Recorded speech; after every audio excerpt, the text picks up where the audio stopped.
Between the Temples is a new movie by Nathan Silver. Nathan's a New York City-based filmmaker. This is like his 9th movie. I haven't seen all of them. I've seen a couple, and I guess what I could gather is that he enjoys making movies about the human condition. This one had its premiere at the Sundance Film Festival under the U.S. Narrative Dramatic section, and it was purchased by Sony Pictures Classics. It seems like his biggest movie yet, but at the same time, he hasn't strayed away too much from his roots. This new one follows this schlubby cantor named Ben, who is played by Jason Schwartzman, and he's still kind of getting over the absence of his wife. His moms keep showing him these different ladies that are unconnected and wanting to make a connection with him, but he is in a complicated place in his life, and he's trying to figure out who he was before this absence took place. He's slowly losing who he was and even losing like his religion.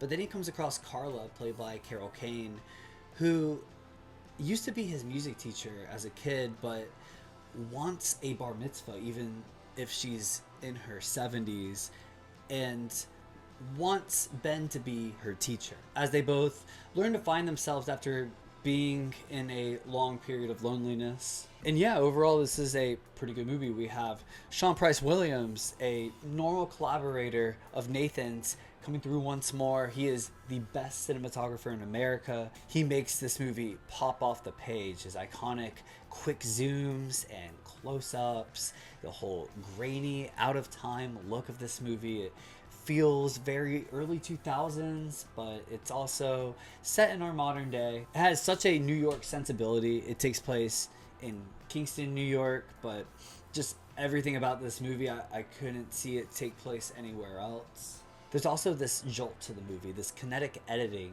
where you don't quite know what is going to happen next. This movie has a cool grasp on turning up the surrealism whenever it wants, or turning it all the way down for a human moment. But some of the surreal elements here are great. There's this trippy scene where Ben is looking at a version of himself on a TV. That's all I'll say. It looks fantastic. From what I could tell about Nathan's earlier films, they seem pretty unfiltered, and this movie is like that too. Just a lot of scenes and shots of characters doing things they wouldn't usually do in a movie. Like scenes with characters eating with no manners, just crunching loud and smacking their lips and spitting food on their plates. Characters biting their nails or picking their nose. There's this sort of daring quality on the movies that Sean Price Williams shoots that shows here. And as it stands, this movie is a very tame adult coming of age story. Like, think Alexander Payne. If you enjoy his movies, I think you'll really like this. But there's just something about it that seems a little more rough around the edges. And I mean that in the best way, because it gives this movie a lot of character. I also thought of Mike Judge or Terry Zwingoff, how these characters feel real. They are interesting, and you may like them or dislike them or feel no kind of way. But I was following what was going on, and I was wanting to see the outcome of their story. There's a lot of phrases and words based in Judaism that are on this movie.